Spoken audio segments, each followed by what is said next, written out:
Greetings, fellow humans. I am making another top 5 Star Wars list, and if my hair is really messed up, don't worry about it.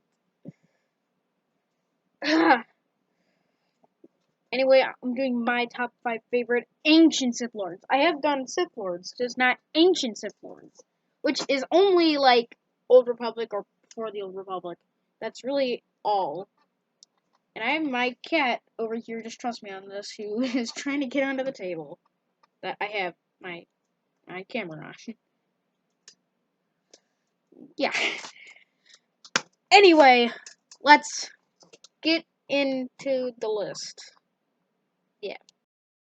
Anyway, at number 5, we have Darth Sion. Now, Darth Sion was knighted the Lord of Pain because his body was literally dead, but his spirit wasn't. And so he'd been alive since the Great Hyperspace War, which was a huge defeat for the Sith. And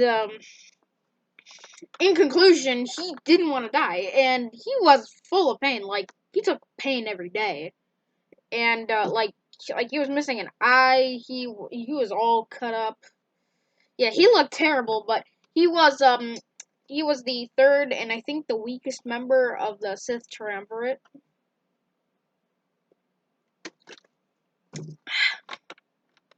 He was a member of the Sith Triumvirate. I think he was the weakest of the pair, and he and Nihilus did not like Darth Tyria. It's a whole nother story. But yeah, he was one of the Sith Triumvirate. He did eventually die. I think it was by Regis Sir or the Jedi Librarian. I forget which one. It was one of those. I haven't. It's really hard to find lore about KOTOR 2. Because it's like, there was a lot of stuff with the mod for the new content glitches, and it's just a lot of stuff. But anyway, that's Darth Sion. Whew! Lord of Pain? Yes. Anyway, at number 4, we have Vitiate, or Darth Vitiate, depending on who you ask, or Tenebrae, or Valkorion. Villain with many faces. Tenebrae, Vitiate, Valkorion, remember that. Anyway, he was born Tenebrae, and so he had a really abusive father who was also a Sith Lord. So his father tried to kill his mom, and he protected his mom. Well, not really, just defended her from him killing her. In reality, he tortured her until she died. Yeah, you can already pick up the vibes that this guy is pure evil, because he is. Except for when he was walking around, but that's neither here nor there. But yeah, he became more and more powerful, kept murdering people because, as again, you can tell that he's literally the dark side, or Bogan, depending on who you ask. Because in universe, the dark side is legit called Bogan. Anyway, so yeah, he took over his planet, right? And he was still named Tenebrae. He became an apprentice, and he was renamed Vitiate. And he became so powerful that he organized like 6,000 Sith Lords into a ritual, and this ritual would kill off all the life, including them, on the planet. And the planet was Nathema. He wiped out everything on it. Like the Force was completely gone, like, with this ritual. Everything except for him was dead. And with this, he became immortal, and he became a Sith Emperor. He was so powerful, no one else could challenge him. He was basically the dark magic of Star Wars. Okay, I wouldn't go that far, but he was almost entirely the dark side in magical form. Like, he was legit the dark side. He didn't have Sith eyes. He had just red. Like, the pupils weren't like blue or, well, I have turquoise. It wasn't like the Sith eyes that like Sidious and Anakin, Vader, and Maul would get. Which would be like kind of like a yellow too, and they would like kind of explode. Like, it looked like it was exploding. His were just plain red, so you could tell he was above the law when it came to the Sith Order. And and he was eventually killed by the hero of Tython, and oh yeah, he also turned Revan to the dark side and Malak, and he captured Revan later for 300 years, keeping him alive. And so he was eventually killed by the hero of Tython, because his force kind of turned on him because he was head evil. But the Revan Reborn, basically just Revan, and who was still alive, wanted to resurrect him and then kill him because he wanted the glory. It was actually the dark side of Revan, because just go play SWTOR Shadow of Revan, the Imperial ending. It's really confusing. So he resurrects him. He's killed again, but secretly he is creating the Eternal Empire. So he captures the Eternal Fleet, and what he also does is that on the wild space planet of Zakul, yes, that's how you pronounce it, or within the game, because Prince Arkin pronounces it like really fast, and he says Zakul is cool, because he has like a little respirator, because he took like a grenade to the head, and then he also lost his arm. It's in the trailer, so yeah, the cinematic trailers for the Old Republic, they're actually pretty good. Like they're almost like they're like above reality. Like it's not like almost real life. It's like above it. And they made this in like 2010. This was very new. Like it was good. It still holds up today. And I don't see it being surpassed for a while. If you watch it in 4K, it looks pretty good. Where am I going with this? Oh yeah. So he secretly created an empire called the Eternal Empire, and he was its ruler. And he was then killed in a little incident. And Prince Arkin became the ruler, so Arkin became control, and his sister took over, whatever. There's so many other storylines when it comes to him. They even made this really cool theme that I'm gonna have to find somewhere. I'll have to look it up because I forgot how it sounded. It was pretty evil though. Like it sounded like pretty good. It sounded like the Emperor's theme, but it was like kind of more spicy. Like it was like a little bit more evil, like sounding, or maybe kind of more comic book evil. And basically, yeah, he was killed in a little incident with Arkin and the Outlander as the player you play as. And then he took control of the Outlander, like in the back of the Outlander's mind. You can choose the gender, so it's just references the Outlander to be like anonymous. So I'm just gonna say it, or just the Outlander, because like you can choose it. And I forget what the canon version in SWTOR canon is, so I'm just gonna kind of roll what I just said. Anyway, he basically took control of the Outlander's mind, but then when the Outlander died, he died with him. So, that's the Sith Emperor's story. Yes, it's a very long story, and we're only on number 4, and we're 8 minutes through. Anyway, at number 4 we have Vitiate, like I just / Tenebrae / Valkorion. Hero, well, not hero. Again, I messed up again. Villain with many faces. Anyway, let's move on to number 3. Anyway, at number 3, we have Darth Malak. Now, I've used Malak a couple times because I kind of like him, but he's kind of cringy. Like, his laugh is that bad. It's like, ha ha ha ha. So he was a Jedi. I'll just explain his story. I think I might have already explained it, but not in that good detail. So he was born a Jedi. He was born He was born by the name Alec, and he was Jedi. He befriended Revan, and when the Council refused to attack the Mandalorians, he was the first one to join Revan's side, and he fought in the Mandalorian Wars, and he was captured multiple times. He was like kind of tortured and experimented on, and because of that, he kind of looks like the kid from Avatar: The Last Airbender. I didn't watch that show, so in the comments tell me who the main character is, who has like the like arrow on his head. In the Clone Wars show, I think it's Commander Appo has the same thing because Dave Filoni watched Avatar: The Last Airbender. But But yeah, he does look like that character. Tell me in the comments his name. I never watched that. I never bothered to watch that show. Maybe because I wasn't old enough yet to really get into like cartoons and that all that changing tastes. Yeah, because of that. Yeah, so he was kind of turning to the dark side with Revan over time because just the war, because of the Mandalorian wars themselves. He did participate in the battle at Malachor 5 when Major Surik activated the mass shadow generator, which pulled all ships into the planet's surface, destroying it and destroying the planet basically. I'll get back to Malachor 5 in the next two because it kind of goes within that. Um.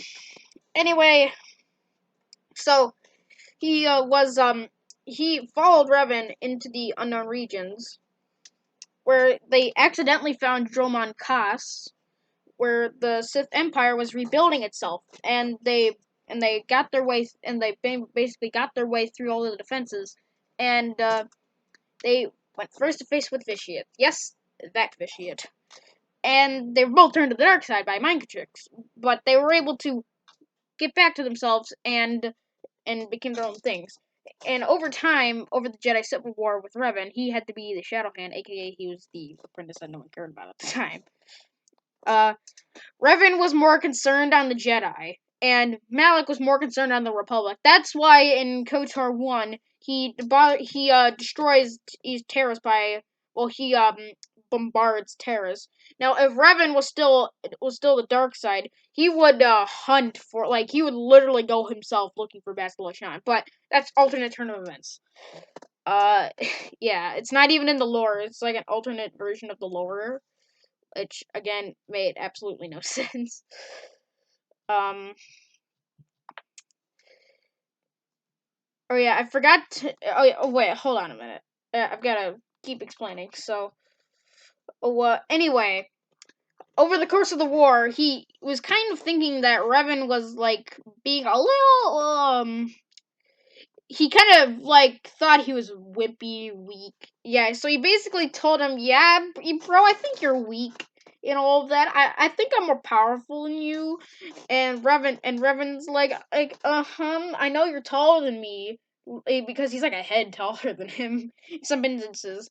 But it's kind of continuity mistake because when he's known as Alec, he's like this tall. Or like let's just say I'm Revan, Malik would be like up here. But then when he's Darth Malik, all the stuff I could find, he's like they're on the same level, which makes no sense. But anyway, I'm just gonna kind of roll with it. It's so so Revan's basically like yeah, you're basically kind of like the brute force. It's like Maul and Savage Opress. Like Savage Opress is like really strong, like brutally strong. He just uses brute force, and then Maul's the one who is like really force powerful. It's kind of like that relationship. So Malix is like, "Oh yeah, fight me, bro," and then they fight a lightsaber fight, which results in him losing his jaw, like his lower jaw, like boom. And for the rest of his life, he had to wear a like thing that like a respirator or something that had a translator so he could actually talk, and like he was like this like rest of his life. I can't talk like that. It's really hard. But yeah, that's how his face kind of was after it got like almost it like kind of got brutally slashed off. It's like Revan, you'd think that because the Imperial Inquisitors would cut each other's limbs off to tell each other don't mess with me, but no one would go after like your face. Like they wouldn't kill you. They would just like harm you where you need it most. Like they usually cut off your arm or your leg. But Revan went like all powerful mode and he slashed off his jaw. And it's like yeah, you could have killed him. You could have knocked off his arm, but no, he went for the jaw. Why am I explaining this? Because it's a story. I'm getting sidetracked. Anyway, so eventually, Revan's ship was boarded by a Jedi strike team. He was like trying to fight them off, but Malik's like, it's like, I can use this to my advantage because the apprentice is supposed to kill the master or or silence them somehow, like maybe imprison them, like really good. Um, yeah, but that never happened. They usually just killed them. So yeah, they're supposed to crave the power and then let it all get to them. So and then the cycle repeats. So Malik tells his ship called the Leviathan to fire on Revan's ship, which knocks him unconscious. He didn't know that Revan was alive. And he took control of all the Sith forces, and they went more after the Republic than the Jedi. And then the Jedi Civil War continued. He didn't know Revan was alive, but eventually he figured out that Revan was alive, and he's like, "Oh boy!" And then he tries to track him down. He finds Revan on his flagship, and yeah, his apprentice was Darth Bandon, but Bandon was killed by Revan and company and Bastila Shan and all the in-game characters. But yeah, so Revan is on the Leviathan, and Malik reveals to him who he truly is, and they fight, and and they all retreat except for Bastila Shan, who holds him off, sacrificing herself. She loses, and she's his new apprentice because of her battle meditation move, which makes the enemy demoralized and makes your forces is makes them morale boost. Um, Anyway, so he basically took her under his wing for that. He was using the Starforge now because he was the one in control of everything. And so yeah, Revan tracked him down and killed him off of there and turned Bastila back to the light. Confusing story, yes. Anyway, that's Malik. Again, cringy laugh. So cringy. He had a really weird lightsaber though, or it honestly looked like from Rebels, like the family, like the Twilight family tree thing, where you had like another bead that's you, and it kind of stacks on. It's kind of like that, but it's like all into one thing. It's like in like three sections. There's like a little orb at the bottom. Then there's like the normal hill, and then there's like a weird, like kind of like giant thing. Look it up on Wikipedia. Yes, Wikipedia. Anyway, at number 2, no one was guessing this, so I gotta do the jump cut real quick.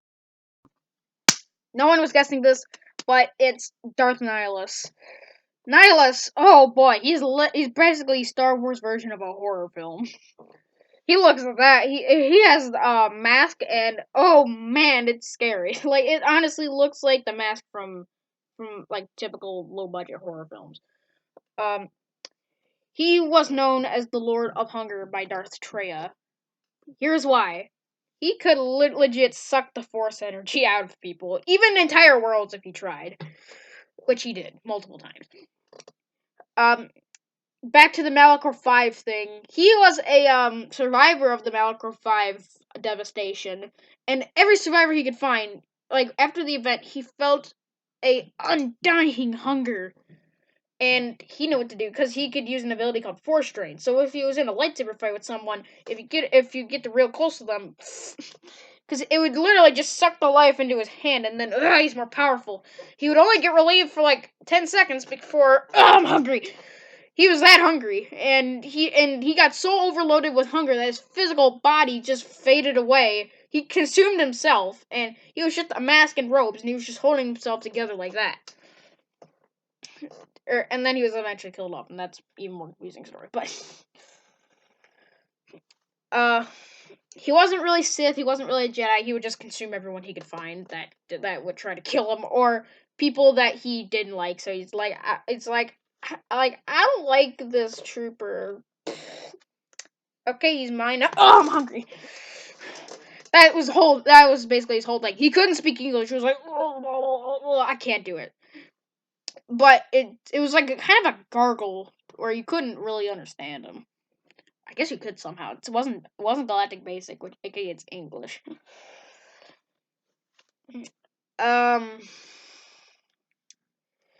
Anyway, so yeah, he was a survivor. Every survivor he could find, he would just consume their energy. And he found his way to the Sith Triumvirate because he was one of the members of the Sith Triumvirate with Darth Treya and Darth Sion.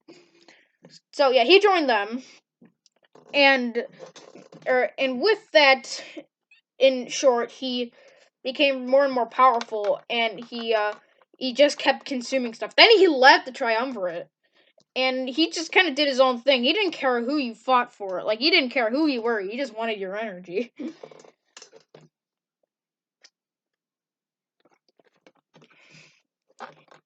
So yeah, he would consume the energy. He took so much of it that he overwhelmed. Yeah, wait, I already explained this. His body couldn't take it anymore. So he fed on his own body. Like, not like, he didn't eat it. Like, hum. He didn't do that. He did like a force strain, and he was like, kind of put your hand to your head, like, for example, this battle droid. So you'd be like, and this, and their force energy would just like kind of fly out of them, and like, and boom, there, boom, it's yours. That was how he did it. Basically, it was an ability called Force Drain, which Darth Bane could do. But if attempted over long-term use, it would make the same thing happen. But he was exceptional. That's why Trey called him the Lord of Hunger. Wait, this is taking forever. But anyway, that is Darth Nihilus. Anyway, let's move on to number one. You probably already guessed it at this point because I've already explained it in like multiple videos already. So anyway, let's just get on with it. Now, y'all all probably saw this coming. You probably just seen me mess up there. But number one, Darth Revan. Um, Formerly a Jedi Knight, fought in the Jedi Civil War. He didn't really like the Council because they didn't want to get involved, and he led the troops and did a pretty good job. He issued a Zabrak engineer to make the mass shadow generator. Took on a mask of a fallen female Mandalorian soldier who was pleading Cassidy's Fett to not kill innocents. Yes, that Fett. It's their ancestor. So, he commissioned the mass shadow generator. He took the mask and bound to wear it until the Mandalorians were defeated and brought to justice. All of them, actually. So, afterwards he kind of turned evil with Malak because they were fighting a war, which Jedi usually don't do. And so he ventured into the unknown regions with Malak, and they were looking for the Sith that Mandalore the Ultimate told him, because he killed him at Malachor 5. And he hid his mask, which made the Mandalorians suffer. Basically, the person who found it was him, but the nearest Mandalorian in the room was Candace Ordo, who became Mandalore the Preserver. yeah, Preserver. Not Mandalore the Ultimate or the Awesome. It was the Preserver. It's confusing, right? Anyway, so Revan was turned to the dark side with Malak as well. I already kind of explained this in the Malak one. But yeah, turned to the dark side. They broke free of the trick by Vitiate and fought the Jedi Civil War. He was the master. He cut off Malak's jaw, like I just mentioned. That whole long thing. Then he was caught into a battle with some Jedi who boarded his ship. And Malak fired on him, knocking him unconscious, and he thought he was, and Malak thought he was dead, but no, he was alive, and he and Bastila Shan had a fourth bond, and his memory was wiped. He became good again. He went around the galaxy finding the star maps that he'd already found like a few years before, but he just didn't remember it.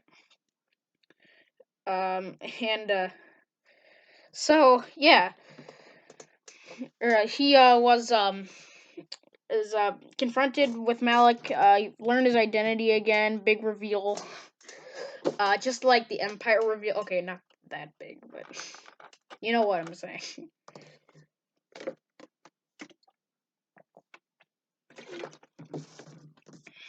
And and so killed Malak once he found the Star Forge, and married Bastila Shan, the one who made a force bond with them. You can already see where this is going. He felt a threat coming from the unknown region, so he went to check it out. He found Mandalore's mask with Canderous Ordo, his Mandalorian friend that he made during the latter days of the Jedi Civil War because of the whole in-game thing. And he, in short, basically left the galaxy, confronted the Emperor, and well, let's just say he failed because he was in prison for 300 years. His mind was split in two. Light side that died, basically, and the dark side that kept living. This is getting weird already. So he and the Revenites, it used to be the Revenchists, but now it's the Revenites. Very creative, SWOTOR. You're not technically that kind of Disney yet, so you did good.